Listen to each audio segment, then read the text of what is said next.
আমি নফল সালাত যেমন ইশরাক, দোহা এবং আরো যেসব নামাজ আছে সেগুলো কখন কিভাবে আদায় করবো এ সম্পর্কে জানতে চাই। নফল নামাজ, বিশেষ করে ইশরাক, দোহা, তাহাজ্জুদ, এগুলোর টাইমিংটা কি? এ সম্পর্কে প্রথম কথা হলো যে ৫ ওয়াক্ত নামাজের পর, ফরজ নামাজের পর, ওয়াজিব নামাজের পর নফল নামাজগুলোর মধ্যে সবচেয়ে গুরুত্বপূর্ণ নফল নামাজ কোনটা? তাহাজ্জুদ। তাহাজ্জুদের চেয়ে গুরুত্বপূর্ণ কোনো নফল নামাজ আর হতে পারে না। তো এই জন্য তাহাজ্জুদটা আমাদের পড়ার চেষ্টা করা দরকার। এটার টাইমটা শুরু হয় এশার নামাজের পর থেকে, শেষ হয় কখন? ফজরের ওয়াক্ত হওয়ার আগ পর্যন্ত। এই জন্য আমাদের কাজ হবে ভোর রাতে উঠে তাহাজ্জুদ পড়া, সেটা সবচেয়ে উত্তম। সে যদি না পারেন তো অন্তত তাহাজ্জুদের নিয়তে, কিয়ামুল লাইলের নিয়তে রাতে শোয়ার আগে 2 রাকাত 4 রাকাত নামাজ পড়লেও সেটা তাহাজ্জুদের মধ্যে গণ্য হবে। যদিও তাহাজ্জুদের সবচেয়ে ভ্যালুয়েবল টাইম হলো ভোর রাত। আর তাহাজ্জুদের পর দ্বিতীয় সর্বোচ্চ গুরুত্বপূর্ণ নফল নামাজ হলো চাষতের নামাজ, সালাতুদ দোহা যেটাকে বলা হয়। নবী করিম সাল্লাল্লাহু আলাইহি সাল্লাম বেশ অনেক সাহাবীকে ওসিয়ত করেছেন তারা যেন সালাতুদ দোহা আদায় করেন। এটার টাইমিংটা কখন? এটার টাইমিংটা হলো সূর্য যখন বাঁশ গাছ যতটা উচ্চতা হয় এই টাইপের উচ্চতে উঠে যায়, আনুমানিক সকাল 9টা, 8টা, 9টা।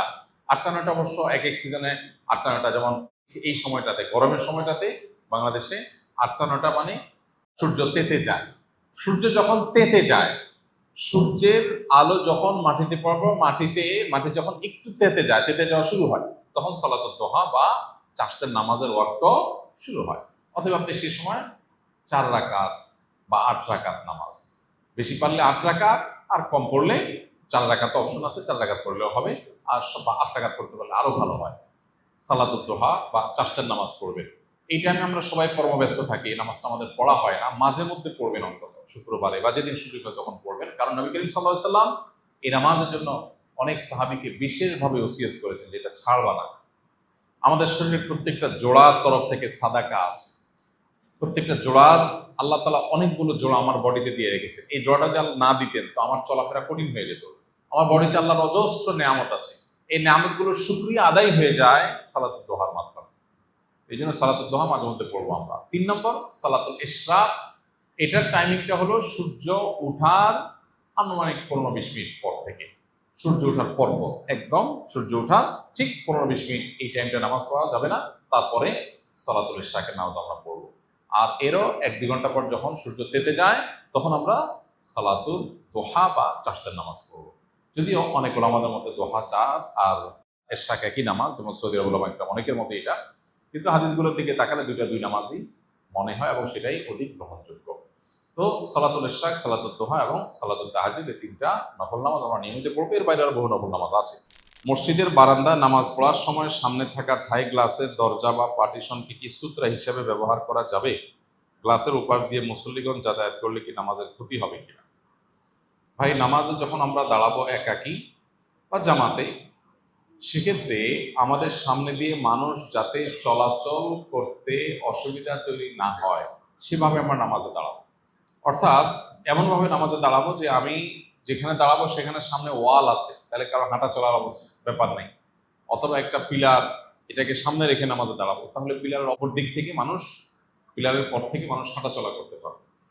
এমন জায়গায় নামাজে দাঁড়ানো উচিত না যেই জায়গায় নামাজে দাঁড়ালে মানুষের হাঁটা চলায় অসুবিধা হবে। ধরুন আপনি মসজিদের মাঝখানে এখানে দাঁড়ায় গেলেন, দাঁড়ায় আল্লাহু আকবার নামাজ শুরু করে দিলেন। এখন পুরো মসজিদে মানুষ এই পাশ থেকে ওই পাশে যাওয়ার দরকার হবে, তাদের অসুবিধা হবে। এই জন্য যে দাঁড়াবে তার দায়িত্ব হলো ওয়ালকে সামনে রেখে, পিলারকে সামনে রেখে, কোনো কিছুকে সামনে রেখে দাঁড়াবে যাতে মানুষের পথে চলাচলের কোনো অসুবিধা না হয়। এই জন্যই নবী আলাইহিস সালাম আমাদেরকে, যদি ওয়াল বা পিলার সামনে নিয়ে দাঁড়াবার মতো পরিবেশ পরিস্থিতি না থাকে, সবসময় ওয়ালের সামনে যে পড়া যায় না, মসজিদে অনেক মানুষ, তাহলে সেক্ষেত্রে সামনে কিছু একটা দিয়ে, সূত্রা বলে যেটাকে, 1 হাত বা তার চেয়ে একটু বড় লাঠি, এটা দিয়ে তারপর নামাজ পড়তে বলেছে। তো আমরা লাঠি বা এই জাতীয় কোনো কিছু দিয়ে নামাজ পড়বো যাতে করে ওইটার বাহিরের সাইডে দিয়ে মানুষ চলাচল করতে পারে এবং নামাজের মনোযোগ যাতে নষ্ট না হয়। নামাজি ব্যক্তির সামনে দিয়ে হাঁটা চলা নিষিদ্ধ। যারা হাঁটা চলা করবে তারা গুনাহগার হবে। তো যাতে অন্য কেউ আমার কারণে গুনাহগার না হয় সেটা আমাকে খেয়াল রাখতে হবে। আবার একই সাথে নামাজি ব্যক্তির ঠিক কাছাকাছি সামনে দিয়ে হাঁটলে তার নামাজের মনোযোগটা নষ্ট হবে। এই জন্য সূত্রা দিয়ে রাখবে যাতে সূত্রার বাহিরের সাইড দিয়ে মানুষ হাঁটাচলা করে এবং তার মনোযোগ নষ্ট না হয়। এখানে যেটা জানতে চেয়েছেন যে বারান্দা নামাজ পড়ছেন, সামনে গ্লাস আছে, গ্লাসের পার্টিশন আছে, তাহলে এটা সুতরার কাজ দিবে কিনা? উত্তর হলো হ্যাঁ, দিবে। কারণ এটাও পার্টিশনই, গ্লাস থাকলেও সেটা কি পার্টিশন। তবে স্বচ্ছ গ্লাস থাকলে যদি অপর প্রান্তে সবকিছু দেখা যায়, তো সেক্ষেত্রে নামাজি ব্যক্তি তার নজরকে সেজদার দিকে, সেজদার জায়গার মধ্যে সীমাবদ্ধ রাখবে, যাতে করে সামনে সোজাসুজি নজর না যায়। আর গ্লাসের অপর সাইড দিয়ে যদি কেউ হাঁটাচলা করেও, তাতেও সুতরা দিয়ে নামাজ পড়ার বিধান আদায় হয়ে যাবে, হাঁটাচলা করা ব্যক্তির গুনাহ হবে না, আর যে নামাজ পড়ছে তারও গুনাহ হবে না। তারপরেও যেহেতু স্বচ্ছ গ্লাস থাকলে দেখা যায় একদম সরাসরি, যিনি হাঁটাচলা করছেন তিনি কেয়ারফুলি হাঁটবেন, যাতে করে তার সামনে গিয়ে এমন কিছু না করেন তার মনোযোগ নষ্ট হয়। ধরুন আপনি গ্লাসের অপর সাইডে আসেন, নামাজি ব্যক্তি আপনাকে দেখছেন বরাবর সামনে, এখানে দাঁড়া দাঁড়ায় কথা বলতেছেন, একটু সরে যেয়ে কথা বলেন, কারণ একটা লোক নামাজ পড়ছে, তার কনসেন্ট্রেশন নষ্ট হবে। বাকি গ্লাসের যে পার্টিশন সেটাও সুতরার কাজ দিবে, তাতেও সুতরা রাখার যে দায় সেটা থেকে মুক্ত হওয়া যাবে ইনশাআল্লাহ। আমরা বাংলাদেশে বসে ভিপিএন বা আইপি ব্যবহার করে বিভিন্ন দেশের ভার্চুয়াল নম্বর দিয়ে ফেসবুক, টেলিগ্রাম, হোয়াটসঅ্যাপ ইত্যাদি অ্যাকাউন্ট তৈরি করে বিক্রি করি। ক্রেতারা এই অ্যাকাউন্টগুলো কি কি কাজে ব্যবহার করে তা আমাদের জানা থাকে না। এই উপায়ে অ্যাকাউন্ট তৈরি করে বিক্রি করা শরীর দৃষ্টিতে কতটুকু?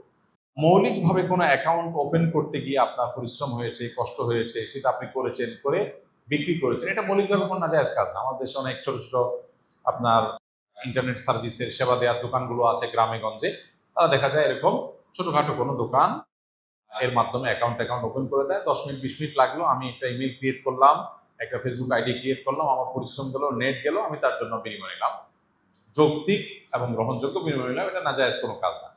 কিন্তু এই যে ভিপিএন দিয়ে বিভিন্নভাবে আপনার প্রচুর পরিমাণে অ্যাকাউন্ট তৈরি করে সেগুলো বিক্রি করলে সাধারণত এগুলো স্ক্যামিং এর ইউজ হয় এবং এগুলো দিয়ে অনেক প্রতারণা হয়ে থাকে, সেটা বলা বাহুল্য। যদি আপনি সেটা মোটামুটি পরিষ্কার থাকেন এবং আপনি জানেন যে এই অ্যাকাউন্টগুলো বিভিন্ন অন্যায় কাজে ব্যবহার হয়, তাহলে সেক্ষেত্রে সেটা বেচা কিনা জায়েজ হবে না। আপনি যদি জানেন যে এটা এই কাজেই ব্যবহার হবে, তাহলে সেটা করা আপনার জন্য জায়েজ হবে না, অন্যথায় এটা জায়েজ হতে পারে।